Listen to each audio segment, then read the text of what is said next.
Hello students, welcome to our channel student का school. आज हम डिस्कस करेंगे मैथ सब्जेक्ट को। मैथ सब्जेक्ट में क्लास 9 का मैथ सब्जेक्ट डिस्कस करेंगे। और आज हम लोग पढ़ने वाले हैं मैथ्स का चैप्टर 2 पॉलिनोमियल्स। ये पॉलिनोमियल्स क्या होता है इसे हम देखेंगे। पॉलिनोमियल किस किस टाइप्स के होते हैं और ये सारा कुछ को हम लोग देखेंगे। देखिए, स्टार्ट करते हैं। पॉलिनोमियल्स क्या होता है? तो पॉलिनोमियल समझने से पहले अलजेब्रिक एक्सप्रेशन को एक बार हम लोग रिवाइज करते हैं। अलजेब्रिक एक्सप्रेशन क्या होता है? जैसे x+3 अगर हम लोग लेते हैं तो ये हमारा एक अलजेब्रिक एक्सप्रेशन है, क्योंकि x+3 is a combination of variable and constant. Variable और कांस्टेंट का कॉम्बिनेशन को हम लोग अलजेब्रिक एक्सप्रेशन बोलते हैं। अलजेब्रिक एक्सप्रेशन से ही ये पॉलिनोमियल रिलेट करता है। देखिए, तो पॉलिनोमियल क्या है? Polynomial an algebraic expression is said to be a polynomial if the power of a variable is a whole number. कोई भी एक अलजेब्रिक एक्सप्रेशन, कोई भी अगर हम एक अलजेब्रिक एक्सप्रेशन लेते हैं जिसका जो पावर है वो होल नंबर होगा, तो वैसे अलजेब्रिक एक्सप्रेशन को ही हम पॉलिनोमियल बोलेंगे। फॉर एग्जांपल, हम यहां पे मैंने यहां पे एक अलजेब्रिक एक्सप्रेशन लिखा है। हम लोग इसे देखेंगे और बताएंगे कि ये पॉलिनोमियल है या नहीं। फॉर एग्जांपल x+5, ये जो पूरा है यहां पे वेरिएबल भी है और कांस्टेंट भी है। तो वेरिएबल और कांस्टेंट के कॉम्बिनेशन से ये पूरा जो बना वो हमारा अलजेब्रिक एक्सप्रेशन है। तो इस अलजेब्रिक एक्सप्रेशन में वेरिएबल हमारा x है और अगर हम इसके पावर को देखें तो इसका पावर 1 है। 1 हमारा होल नंबर है।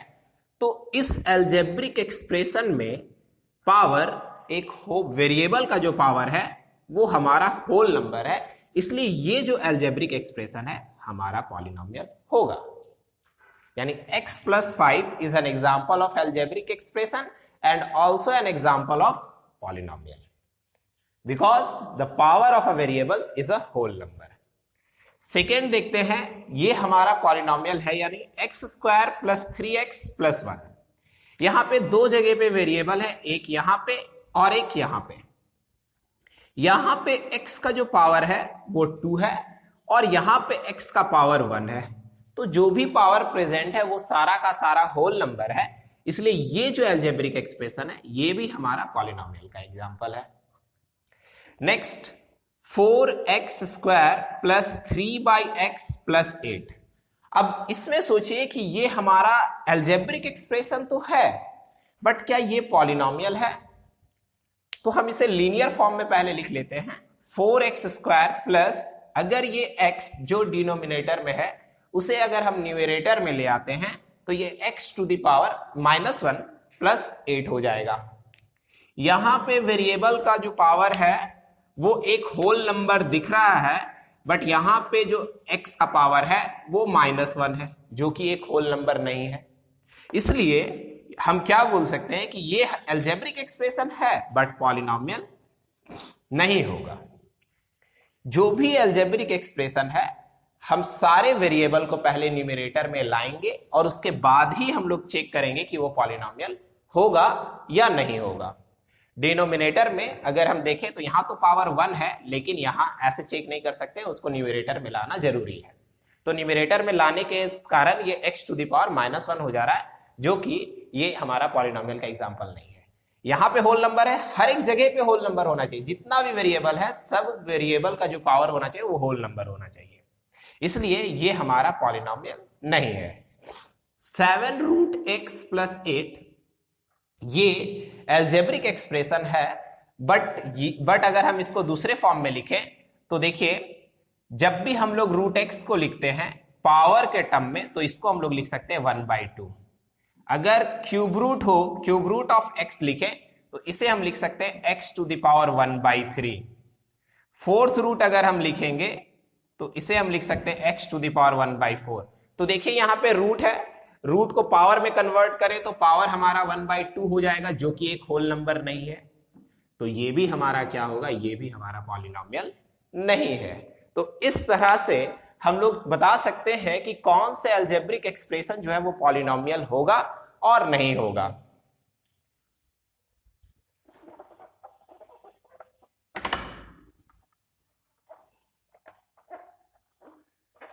तो इस टाइप का क्वेश्चन एनसीईआरटी बुक एक्सरसाइज 2.1 का फर्स्ट क्वेश्चन है। उस क्वेश्चन में ये दिया हुआ है, identify which of the given algebraic expression are polynomials and which are not and why.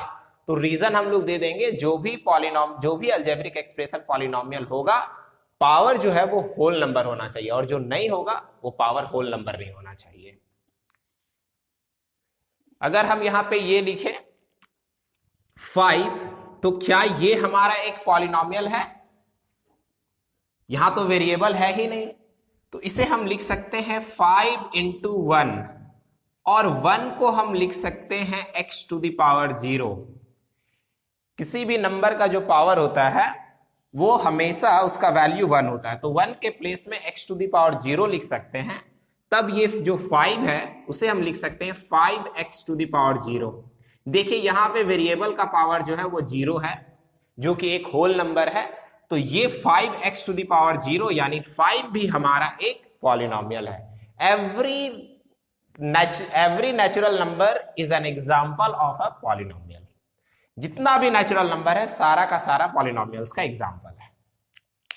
इसके बाद हम लोग देखते हैं टाइप्स ऑफ पॉलिनोमियल। पॉलिनोमियल कितने टाइप्स के होते हैं?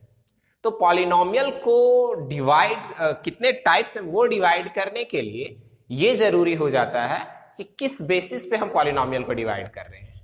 पॉलिनोमियल को दो तरीके से डिवाइड किया जाता है, टर्म के बेसिस पे एंड डिग्री के बेसिस पे। तो पहले हम लोग टर्म के बेसिस पे देखेंगे कि टर्म के बेसिस पे पॉलिनोमियल्स का क्या क्या टाइप है। टर्म होता क्या है? जैसे मैंने यहां पे लिखा 4x + 5, ये हमारा अलजेब्रिक एक्सप्रेशन भी है और एक पॉलिनोमियल भी है। इसमें कितने टर्म्स हैं? तो जो भी नंबर वेरिएबल या कांस्टेंट, ये पूरा हमारा वेरिएबल है, ये हमारा कांस्टेंट है। वेरिएबल और कांस्टेंट नंबर अगर एडिशन और सब्ट्रैक्शन से सेपरेट हो रहे हैं तो वहां पे हम लोग बता सकते हैं कि कितने टर्म्स होंगे। जैसे यहां पे एडिशन के कारण एक नंबर इधर 5 आ रहा है, एक नंबर 4x आ रहा है, तो यहां पे ये हमारा 1 टर्म हो गया, ये सेकेंड टर्म, यानी इस अलजेब्रिक एक्सप्रेशन में 2 टर्म है। फिर अगर हम लिखें 3x तो ये हमारा सिंगल टर्म है। इसके बाद अगर हम लिखें 4x + 5x² + 6, तो यहां पे एक टर्म ये 5x² और एक टर्म ये 4x है। तो इस पॉलिनोमियल या इस अलजेब्रिक एक्सप्रेशन में टोटल 3 टर्म्स हैं। तो टर्म्स के बेसिस पे पॉलिनोमियल्स को कैसे डिवाइड किया गया है देखते हैं। तो हमारा जो फर्स्ट टाइप है वो है monomial. Monomial a polynomial in which only single term is present. एक ऐसा पॉलिनोमियल जिसमें केवल सिर्फ और सिर्फ एक ही टर्म होगा। जैसे इसका एग्जांपल देखिए मोनोमियल का, 3x ये हमारा सिंगल टर्म है, 5x² ये भी हमारा सिंगल टर्म है, 6x² ये भी हमारा सिंगल टर्म है, 3x to the power 4 ये सारा का सारा सिंगल टर्म है। सारा का सारा पॉलिनोमियल है, बट इस पॉलिनोमियल में कितने टर्म है? सिर्फ एक। तो ये सारा का सारा एग्जांपल है हमारा मोनोमियल्स का। नेक्स्ट टाइप है बाइनोमियल। बाइनोमियल का मतलब 2 टर्म्स होना चाहिए। एक ऐसा पॉलिनोमियल जिसमें कितने टर्म प्रेजेंट हो? 2 टर्म प्रेजेंट हो। जैसे 4x² + 3 ये हमारा एक पॉलिनोमियल है और इस पॉलिनोमियल में टोटल 2 टर्म्स प्रेजेंट है, इसलिए ये हमारा बाइनोमियल का एग्जांपल है। 5x + 6 इसमें भी 2 टर्म प्रेजेंट है, इसलिए ये भी हमारा बाइनोमियल का एग्जांपल है। नेक्स्ट जो टाइप है वो है trinomial, 3 term. For example 3x³ + 4x² + 7 ये इसमें 3 टर्म प्रेजेंट है, इसलिए ये जो है ये हमारा ट्राइनोमियल का एग्जांपल होगा। इसी तरीके से 4th टर्म भी प्रेजेंट हो सकते हैं, 5th टर्म भी, बट हम लोग 3 टर्म के बेसिस पे अगर हम इसे डिवाइड करना चाहें तो मोनोमियल, बायनोमियल और ट्राइनोमियल में डिवाइड कर सकते हैं। तो अगर आप लोगों को क्वेश्चन दे दिया जाए, कुछ पॉलिनोमियल्स दे दिया जाए और उसे क्लासिफाई करने के लिए बोला जाए मोनोमियल, बायनोमियल, ट्राइनोमियल, तो इसे आप लोग कर सकते हैं single term monomial, two term binomial, three term trinomial.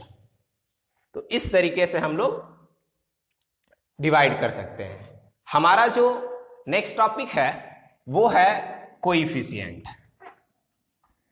Coefficient क्या होता है? कोइफिशिएंट देखिए, कोइफिशिएंट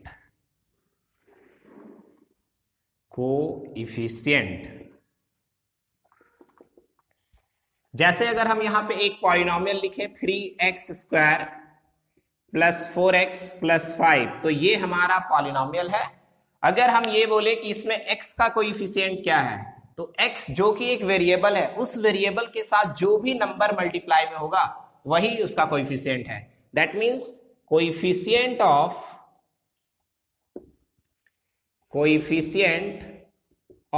x इज 4, क्योंकि x के साथ मल्टीप्लाई में क्या है हमारा 4। अगर हम यहां पे कोइफिशिएंट ऑफ x² बोले, कोइफिशिएंट ऑफ x², तो कोइफिशिएंट ऑफ x² जो होगा वो हमारा 3 होगा, क्योंकि x² के साथ 3 मल्टीप्लाई में है। एक और एग्जांपल अगर हम देखें, 7x माइनस 8x² प्लस 5, तो इसमें x² का कोइफिशिएंट क्या है? 8 बोलते हैं तो गलत हो जाएगा, 8 के साथ जो भी साइन होगा उससे बोलना जरूरी है। यानी यहां पे कोइफिशिएंट ऑफ x² इज -8। तो इस तरीके से हम कोइफिशिएंट भी बता सकते हैं कि कोइफिशिएंट भी क्या होगा। नेक्स्ट वीडियो में हम डिस्कस करेंगे कि पॉलिनोमियल के और भी टाइप्स हैं, किस बेसिस पे, वो हम लोग नेक्स्ट वाले वीडियो में डिस्कस करेंगे। Thank you for watching this video.